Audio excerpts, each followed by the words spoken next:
استغفر الله العظيم استغفر الله العظيم استغفر الله العظيم الذي لا اله الا هو الحي القيوم واجب على ما نوى به شيخنا. الفاتحة. من الشيطان الرجيم. بسم الله. الحمد لله رب العالمين. إياك نعبد وإياك نستعين اهدنا الصراط المستقيم صراط الذين غير المغضوب عليهم ولا الضالين. أعوذ بالله من الشيطان الرجيم. بسم الله الرحمن الرحيم. الحمد لله رب العالمين والصلاة والسلام على سيد الأنبياء والمرسلين وعلى آله وصحبه أجمعين.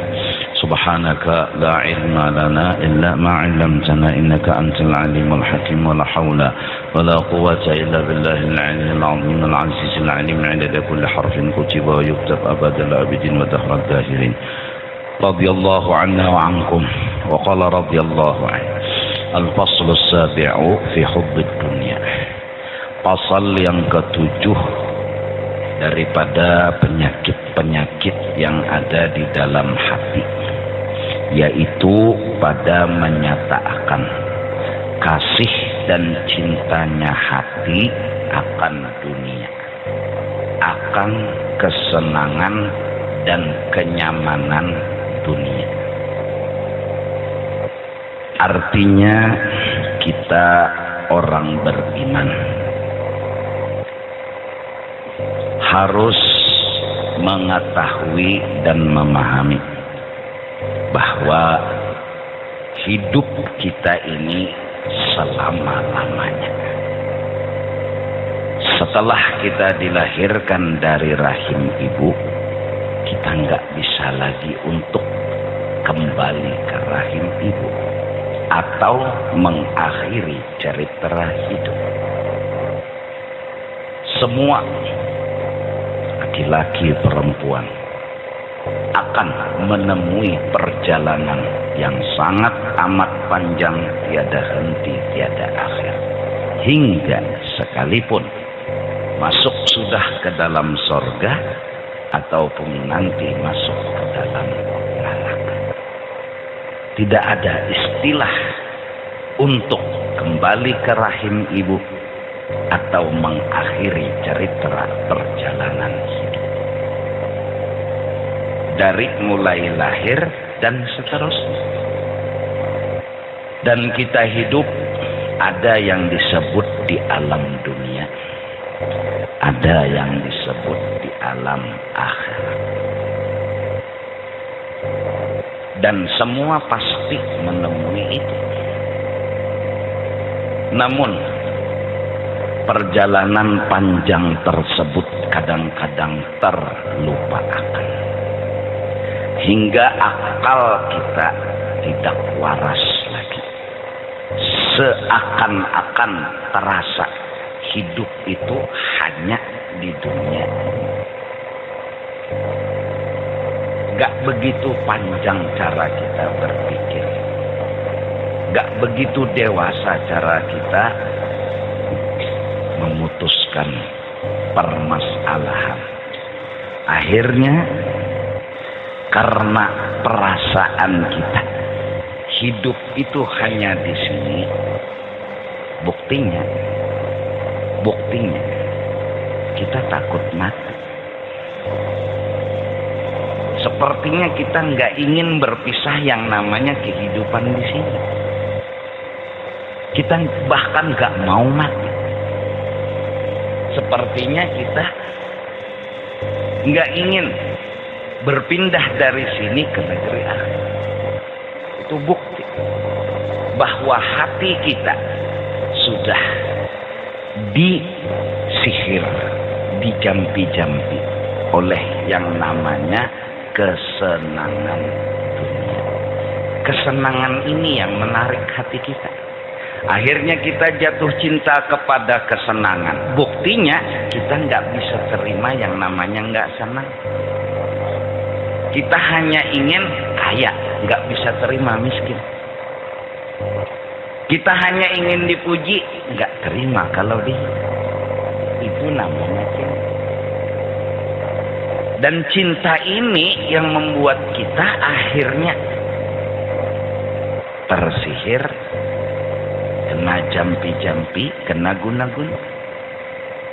Akhirnya di otak dan di pikiran kita ini, bagaimana caranya saya dapat kesenangan?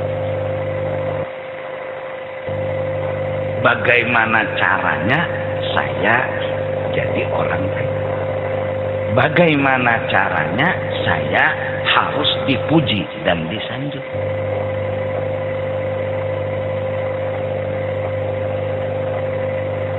Pagi sore yang dicarinya itu, yang diinginkannya itu,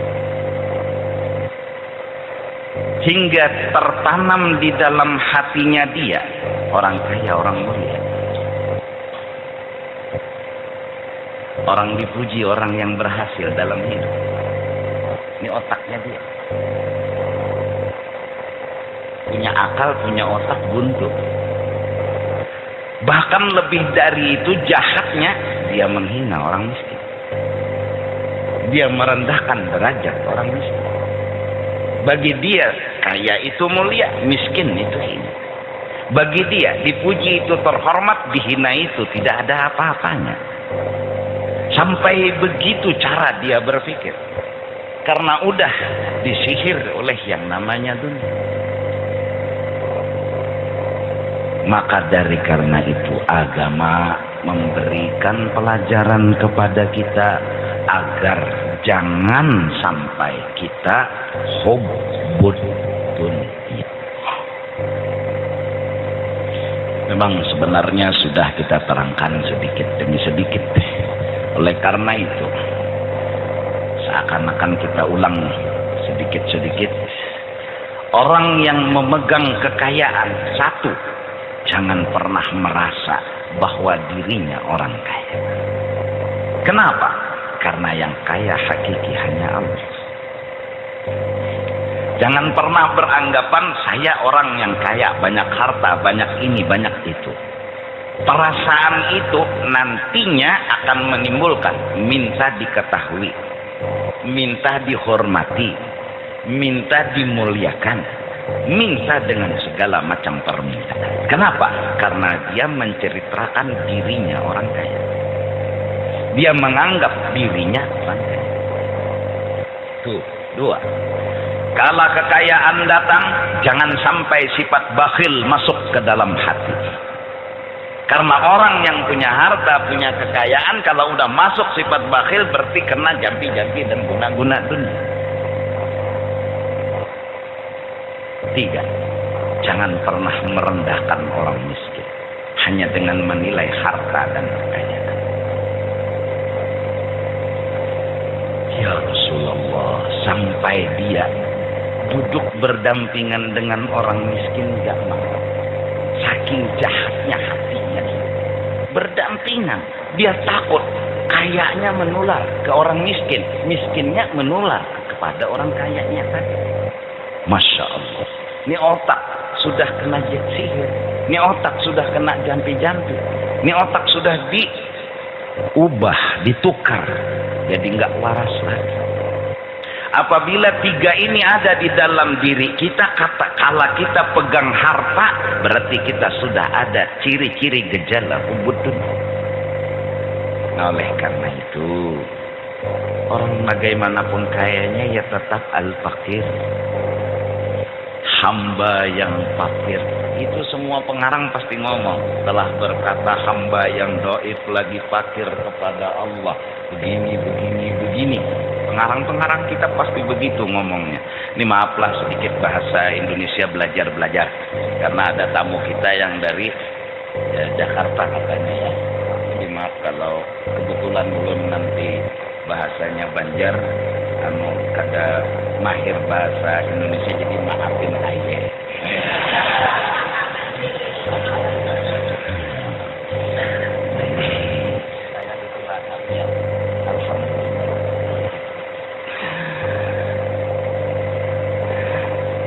Jadi saking apa ya saking itu ya. Iya, nggak waras, nggak punya akal normal lagi. Ya Allah. Dia berteman hanya dengan orang yang kaya. Dia hanya ngumpul sama orang yang tajir. Dia hanya ngumpul sama orang yang mobilnya mewah. Nggak mau berteman dengan tukang beca. Padahal kemuliaan bukan letaknya pada harta dan kekayaan. Bahkan Nabi mengancam, man tawadda'a li ghaniyyin li ghinah dhahaba thulutsahu. Barang siapa menghormati orang karena kekayaannya semata, maka 2/3 sudah imannya lepas. 2/3 aja udah lepas, apalagi 1/3. 2/3-nya udah hilang. Dan ini hebatnya dunia, lebih hebat daripada sihirnya Harut dan Marut. Yang anehnya, nah ini yang aneh, orang kena sihir kadang merasa.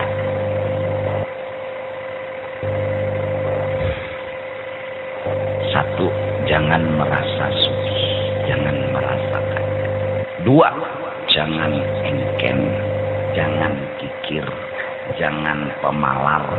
Jar orang Banjar engken berajut. Lewar engken, banyu aja enggak netes. Itu saking engken berajut. Kalau Betawi apa bilang? Kalau engken banget tuh apa? Kikir banget. Pelit. Nah, pelit.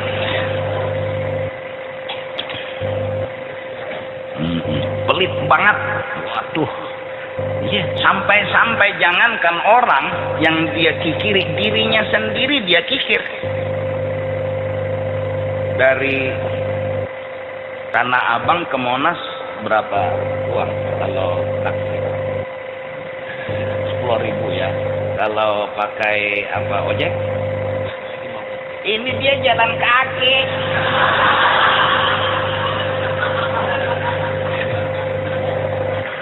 Saking dia kikirnya, sama orang udah nggak nolong, sama diri sendiri dia sakiti. Itu namanya pelit banget. Pelit banget. Apa istilah Jakarta kalau nya 10.000 itu apa? Ceban. Nah, lain lakban lain. Ya ceban. Ceban ya. Kalau taksi ceban, ojek ceban. Jalan kaki nih orang. Aduh, yang penting nggak keluar duit. Udah bungul tambuk. Bodoh banget. Ini kenapa? Dia kena sihir. Dia nggak sadar diri apa yang dia lakukan. Dia nggak bisa menerima dan memahami mana yang baik, mana yang enggak. Sampai orang bilang kamu keterlaluan, dia senyum aja. Kenapa? Orang kena sihir, orang kena guna-guna, dia nggak sadar. Dan ini yang harus dipikirkan. Ini yang harus kita usahakan supaya jangan sampai lagi sihir itu terus aktif di orang ini. Nah, ini tugasnya Rasulullah. Ini tugasnya pengikut-pengikut Rasulullah sallallahu alaihi wasallam. Apalagi yang ketiga setelah kikir, menghina orang miskin. Udah nggak bisa terima berteman dengan orang miskin. Di BB aja nggak meng-add orang miskin. Ya memang apa yang di-add orang miskin mana ada punya BB. Iya. Nah ini, jadi hasilnya arti hubbud dunia, arti cinta kepada dunia, cinta kepada kesenangan dunia hingga tidak bisa menerima hal yang sebaliknya. Padahal di dunia ini nikmat yang dikasih Allah disyukuri. Bala yang dikasih Allah harus sabar. Artinya dua-duanya diterima. Tapi orang cinta kepada dunia, satu aja yang dia terima, satunya enggak. Satu yang diterimanya dia itu senang, kaya. Kalau sebaliknya nggak bisa terima. Akhirnya Allah dengan tegas berkata, siapa nggak syukur sama nikmatku, nggak sabar terhadap balaku, nggak rela terhadap apa yang kuputuskan, jangan bertuhan aku, jangan tinggal di dunia. tegas Allah. Nah ini, jadi diukur diri kita. Aku ini bisa nggak nerima? Usaha udah, kerja udah, tapi alhamdulillah belum kayak orang. Belum kayak orang. Masih ya gitu-gitulah. Nggak, bisa nggak nerima? Bisa nggak? Gimana bisa nerima kalau nggak ada ilmunya? Mudah padahal, tapi kalau nggak tahu, ya namanya juga nggak tahu. Sesuatu jadi susah kalau nggak tahu. Kalau orang dapat bala, lihat orang yang di bawah kita lagi, yang lebih banyak balanya. Insya Allah kita bisa jujur ngomong, saya masih untung. Saya masih banyak dapat nikmat dibanding nih orang. Kan ada kalimat yang jujur keluar, dan itu susah untuk didapat dalam pandangan. Kita masih bisa melihat nikmat walau di dalam bala. Kita masih bisa merasakan nikmat walau di dalam bala, hanya dengan memandang orang yang nasibnya lebih daripada kita. Akhirnya dengan jujur kita ngomong, alhamdulillah, saya masih beruntung begitu. Tapi kalau orang kena sihir dunia, dia memandang ke atas. Akhirnya hidup ini derita. Terus derita, bin derita. Nasib, nasib. Kapan semua ini berakhir? Bodohlah. Benar. Maaf ya, Pak. Coba-coba supaya bisa ngomong sama Bapak.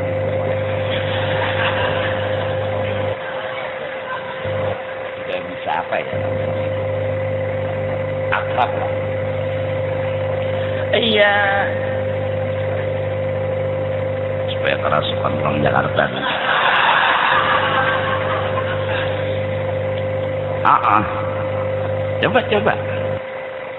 Coba. Dia ngomong, derita, oh derita, kapan semua ini berakhir?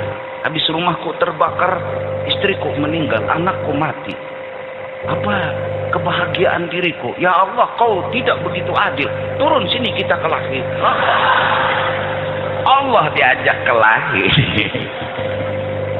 Karena ini hati udah kena sihir. Kalau orang belum kena sihir atau tidak kena sihir, dia masih bisa melihat nikmat di dalam segala hal. Wa amma bi ni'mati rabbika fahaddits, alam nashrah laka sadrak. Orang yang memandang nikmat, hatinya akan terbuka, jiwanya akan tenang. Wa amma bi ni'mati rabbika fahaddits, alam nashrah laka sadrak, ay syarahna laka sadrak. Kami bukakan dadanya engkau. Kami bikin senang, tenang, damai hatinya engkau. Apa sih amalannya? Wa amma bi ni'mati rabbika fahaddits. Melihat dan menonton selalu adanya kehadiran nikmat, walaupun di dalam keadaan yang bagaimanapun. Ada kita orang yang kadang-kadang maaf, kelas SD, sekolah dasar, terus naik lagi SMP, sekolah menengah pertama, SMU, sekolah menengah umumnya, terus kuliah, terus kerja.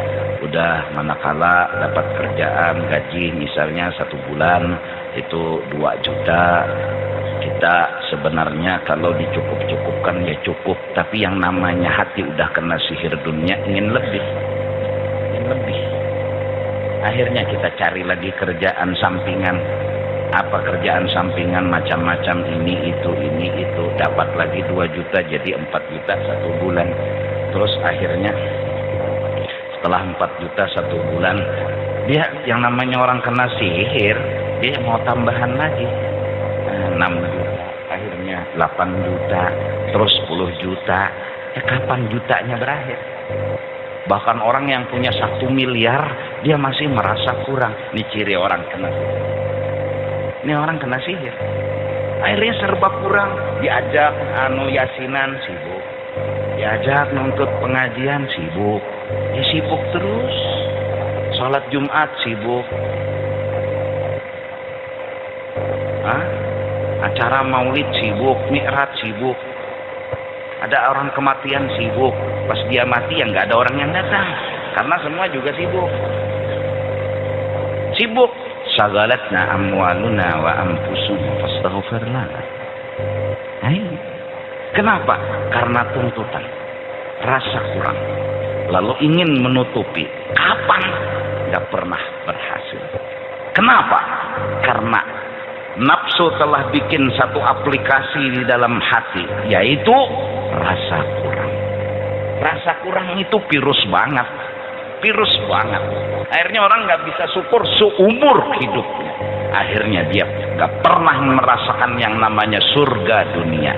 Bahkan itu ciri orang yang nggak pernah merasakan surga dunia berarti tidak akan pernah merasakan surga.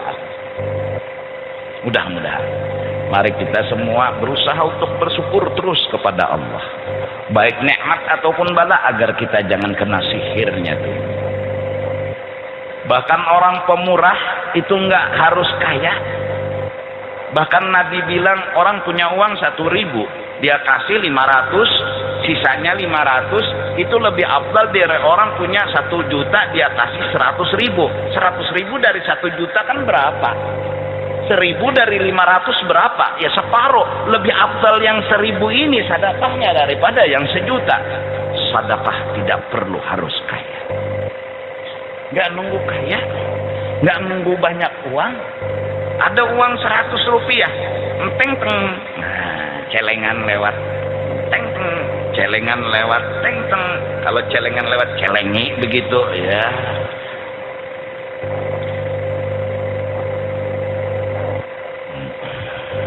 Insyaallah tanggal 12 Rabiul Awal, yaitu bertepatan hari Senin, Masjid Jami akan mengadakan acara Maulidin Nabi. Sederhana acaranya, kita memuji Nabi aja, memuji Nabi. Nah, mungkin acara insyaallah jam 8 kali dimulai, selesai agak paling lama jam 10 malam. Jam 10 pagi ya 2 jam. Dan insya Allah ini ada catatan sederhana dari perkiraan biaya, itu kurang lebih 229 juta. Yaitu kami rencananya nggak begitu banyak yang dijadikan konsumsi, daging, nasi, air. Insya Allah sampai 25.000 bungkus, insya Allah. Jadi kadusah mie goreng lagi, kadusah macam-macam lagi. Jadi sederhana aja. Yo bayangkan 25.000 itu berapa kilo daging. Nah, terus nasi bungkusnya, terus plastiknya, mungkin itu. Caranya sederhana aja Maulid. Kalau ada ceramah-ceramah sedikit, kalau kada ya sudah. Pokoknya sistem kita hubbun Nabi, hanya cinta kepada Nabi, ini dorongan, dengan harapan syafaatun Nabi sallallahu alaihi wasallam. Enggak ada lagi mau ceramah mau enggak masalah, yang penting udah alifiyun ansimiyun fam. Rasulullah itu nih, hidung beliau kayak huruf alif. Alifiyun anfimiyun fam. Mulut kayak bulatan huruf min. Seksi. Baik. Nuniyun hajib. Alis bagaikan huruf nun berbalik lah. Kalau berwujudan huruf nun itu lain.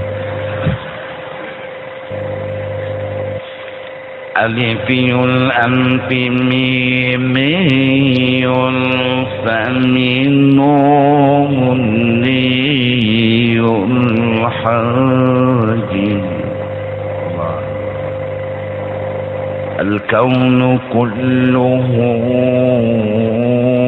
إشارة وأنت يا حبيبي wa anta ya habibi al-maqsud. Allahumma salli wa sallim alaihi. الكون كله إشارة وانت المقصود. Semua alam semesta ini hanya kisah, namun cerita yang hakiki menceritakan baginda Rasul sallallahu alaihi wasallam. Wajar kalau kita 12 Rabiul Awal baca maulid. Nggak ada satu kitab maulid itu yang menuhankan Nabi, nggak ada. Saya jaminannya nggak ada. Saya buka dari awal sampai akhir, dari awal sampai akhir, dari awal sampai akhir, nggak ada satu kalimat pun yang menyatakan Rasulullah itu Tuhan. Jadi jangan takut maulid, nggak ada, jelas nggak ada. Saya jaminan. Buka Burdah, buka Maulid Al-Habsyi, buka Al-Barjanji, buka Ad-Dibai, buka apa? Yang lain-lainnya, semua menceritakan kelebihan, nggak ada apa-apanya. Bahkan dalam Burdah sendiri bilang, "Ta'badda'atun nasara fi nabiyyihim." Jangan kau tiru orang luar Islam yang menganggap Nabi Isa itu sebagai Tuhan. Kita nggak seperti itu. Nggak seperti itu.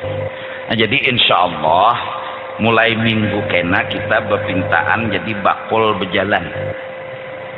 Nah, berjalan. Berharap dapat dana seperti ini, kita laporkan sama masjid, kita gawe seperti biasa. Jadi mudah-mudahan cukup lah. Di lanang 25.000 nih, nah bungkus kada cukup juga. Berelaan pulang pakai apa? Kemarin acara 21.000 bikin nasi bungkus nggak cukup. Ya udah berelaan, minta maaf. Sekarang dinaikkan lagi jadi 25.000. Ya mudah-mudahan cukup. Kita kada makanannya, yang penting syafaatnya.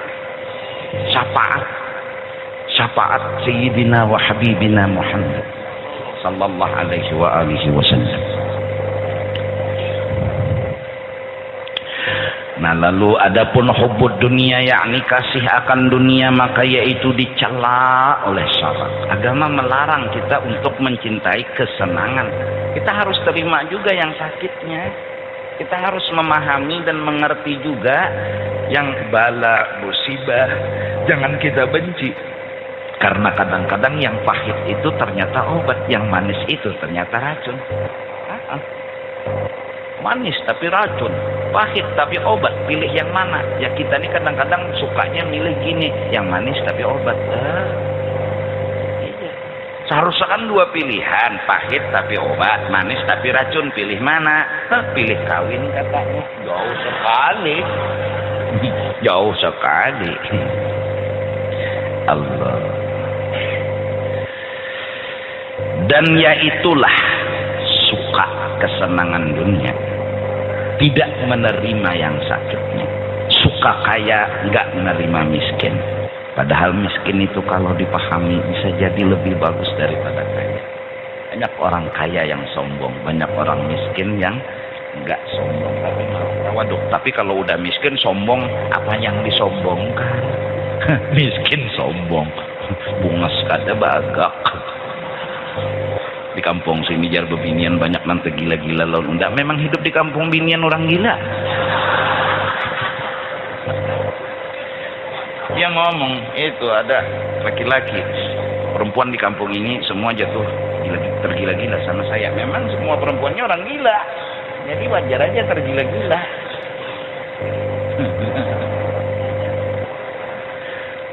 Jadi sombong, anyar bungas sedikit, ya Allah itu gin nang putih moha aja sini hilang, putihnya di sini hitam, jadi ini kue lapis.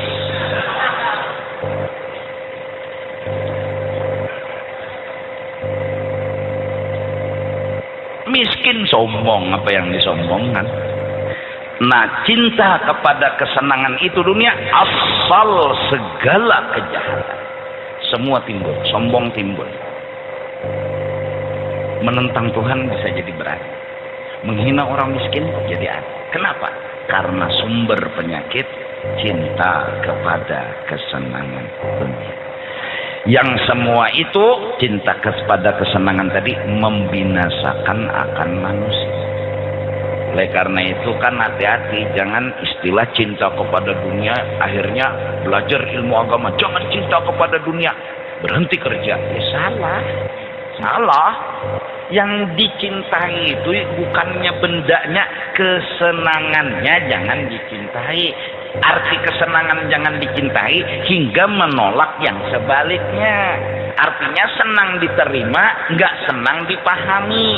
Senangnya disyukuri, nggak senang husnudzon. Kalau dapat nikmat alhamdulillah, kalau nggak dapat husnudzon, sangka baik. Ini masih baik dibanding yang lebih sakit dari saya. Ini masih untung dibanding yang lebih berat bebannya dari saya. Ini cara supaya jangan hubud dunia. Bukan berarti menuntut ilmu, belajar tasawuf katanya jangan cinta kepada dunia. Itu toko tutup. Kenapa? Jangan cinta kepada dunia karena duduk di toko dunia. Salah. Anak makan apa? Istri makan apa? Jangan anak istri, kita makan apa? Rokok aja 2, 3, 4. 2, 3, 4 ya gila. Rokok 2, 3, 4 sekali hisap.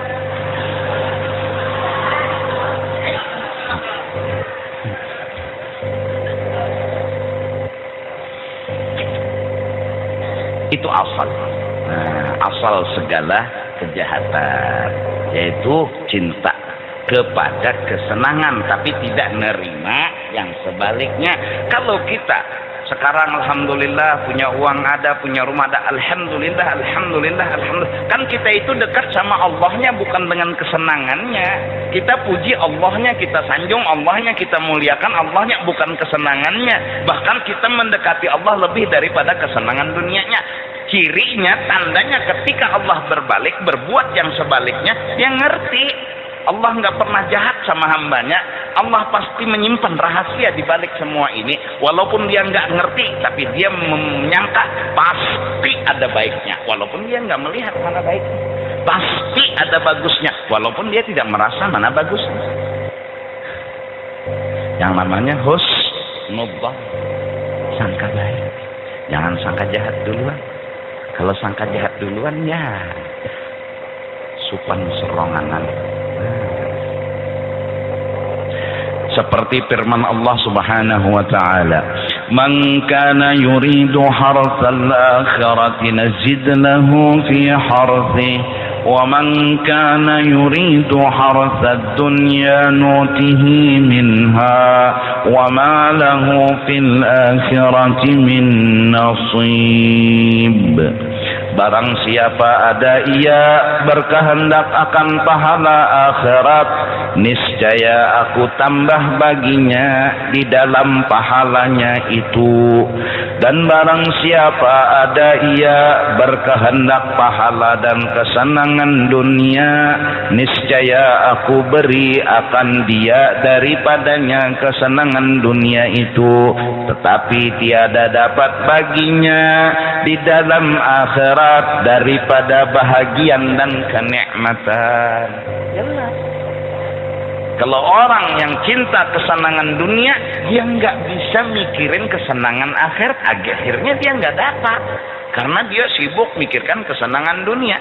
Bahkan nggak sempat sholat, nggak sempat ngaji, nggak sempat zikir. Jadi nggak sempat dia memikirkan kesenangan akhirat. Logika. Kita sekarang kerja. Kenapa? Cari makan. Kenapa cari makan? Perlu hidup. Iya kan? Bikin rumah. Iya kan? Beli baju. Ini hidup pendek. Paling lama kita hidup 100 tahun. Paling lama juga hidup 200 tahun. Ya anggap 1000 tahun lah. Banding dengan akhirat. Dari kita meninggal sampai tiada akhir, berapa ribu tahun kita harus jalan. Ini logika. Kenapa kita begitu fokus memikirkan kehidupan yang begitu pendek, lupa kehidupan yang panjang yang harus juga kita pikirkan. Setidak-tidaknya sama, sebagaimana kita bersungguh-sungguh cari makan, cari uang, kita juga bersungguh-sungguh cari kesenangan buat kehidupan yang lebih panjang. Pasti itu logika banget. Tapi kenapa logika itu mati buntu? Karena kena sihirnya dulu. Padahal logika banget. Kalau kita jalan dari sini mungkin ke Pasar Lama, ongkosnya kita pikirkan. Sekarang kita jalan dari sini ke Martapura, tentu lebih banyak lagi ongkos yang kita perlukan. Itu logika banget. Kalau kita dari umur hidup sampai ke mati 100 tahun, kita perlu hidup, kita perlu makan, kita perlu rumah, ya perlulah kita cari uang, kita cari kerjaan. Memang, tapi kenapa kita nggak sempat mikirkan perjalanan yang lebih panjang daripada setelah mati itu tadi? Allah, salat enggak, zikir enggak, berbuat baik enggak, puasa enggak, mati ya udah pasti datang mungkar nakir. Jadi jar mungkar, kir, gak usah ditanya, pukuli. Apa nanya, kok nggak ada amal ibadat juga? Katanya nakir ya demi keadilan. Tanya aja dulu. Oh, dia nggak bisa jawab juga. Siapa Tuhan kamu? Bingung nih orang. Siapa imam kamu? Bingung nih orang. Siapa Tuhan kamu? Duit. Siapa imam kamu? Imam Samudra.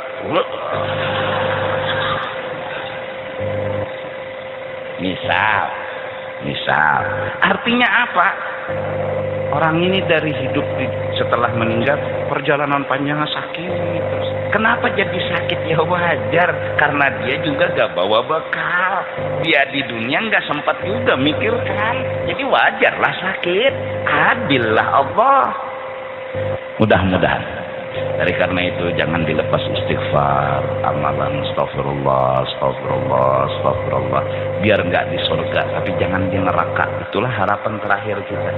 Yang penting biar nggak ke surga, tapi juga nggak ke neraka. Nah, gimana caranya? Itu akhir permintaan. Karena katanya Abu Nawas, ya Allah, saya ini kalau masuk surga nggak pantas, tapi jujur masuk neraka nggak mampu. Katanya Allah, apa yang kamu pinta? Ya ampuni kesalahan saya, jangan sakiti saya. Oh, pintar kamu, katanya Allah. Artinya kan mau masuk surga juga, tapi jujur Abu Nawas ngomong, saya nggak pantas masuk surga. Tapi jujur, nggak tahan siksaan neraka. Yang penting gini aja, kita mengharap, nggak usah ke surga, tapi jangan ke neraka. Di mana? Terserah Tuhan, yang penting nggak ke situ.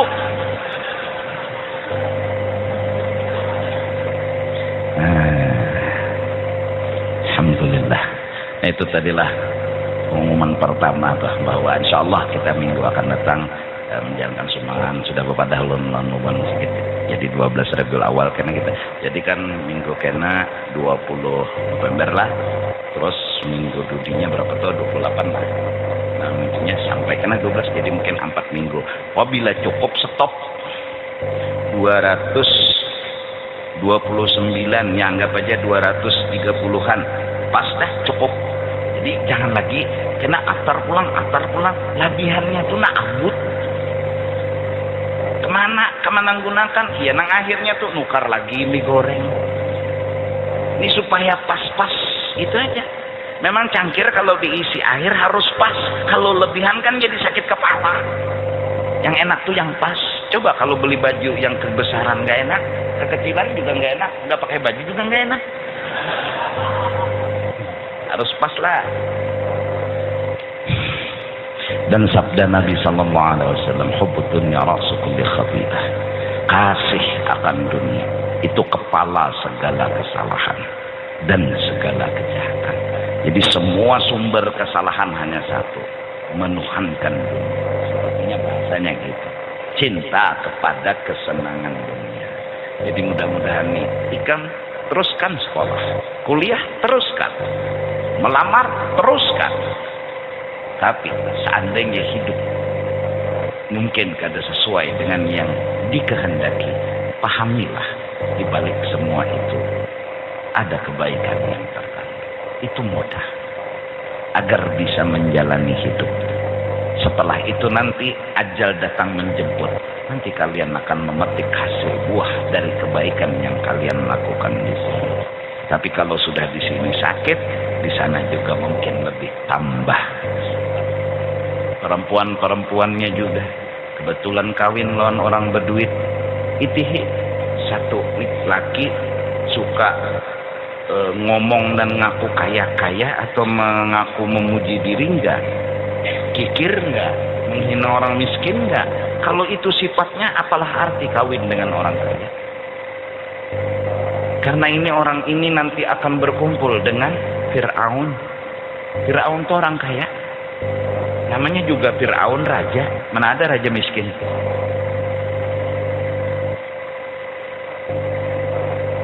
Kebetulan kawin lawan orang sugih. Jangan terlalu bangga hai kaum wanita. Kenapa? Belum tentu kemuliaan ada di kekayaan. Jangan sedih kawin dengan orang miskin. Siapa tahu miskin itu membawa berkah. Di situ nanti kamu menemukan rasa syukur. Kesian laki tukang beca aja, Bang. Tukang beca paling 25.000, 35.000 paling sehari, tapi bisa mencukup-cukup. Beli baras, beli ikan, beli rokok 1 bila. Matikan. Yang penting jalani hidup. Kata sang istri, saya lihat walaupun suami saya miskin, tapi dia enggak sedih. Saya lihat walaupun suami saya miskin, dia tidak merasa bahwasanya menolak akan kemiskinan. Bahkan dia menyuruh saya untuk bersabar, untuk memahami akan rahasia Tuhan. Saya sudah ketemu dengan laki-laki yang jadi imam saya. Kawin sama orang kaya, ya udah sombongnya iya, ngaku kaya, ngaku hebat, banyak mobil, banyak tanah, banyak ini, banyak utang juga. Iya, terus lagi engken kikir, ya Allah, uangnya banyak tapi sama istrinya aja engken kikir. Terus lagi sama orang miskin menghina. Kalau ada kena teman-teman istri datang kebetulan orang miskin, kamu jangan berteman sama itu orang, itu bukan levelnya kamu. Waduh, ini kawin sama hantu. Ini kawin sama orang yang udah kena sihir dunia. Susah orang kena sihir, orang kena guna-guna. Jangan kau nilai kemuliaan karena kekayaan, tapi nilailah karena ketakwaan dan kesalehan. Berharap orang kaya saleh, pejabat saleh, orang miskin saleh, orang nggak punya harta saleh. Muliakan karena kesalehannya, bukan karena kekayaan. Karena orang kaya datang kepada kita, kita muliakan bukan karena kayanya, tapi karena solehnya. Ada pejabat datang, kita muliakan karena solehnya, bukan karena jabatannya. Ada orang miskin datang, kita muliakan karena solehnya, bukan kita hinakan karena miskinnya. Jelas? Ini, mari kita sama-sama berdoa kepada Allah Subhanahu wa Ta'ala. Mudah-mudahan khususnya Indonesia dan muslimin muslimat sedunia diberikan curahan rahmat tambahan khusus daripada Allah Subhanahu wa Ta'ala. Amin amin ya rabbal alamin.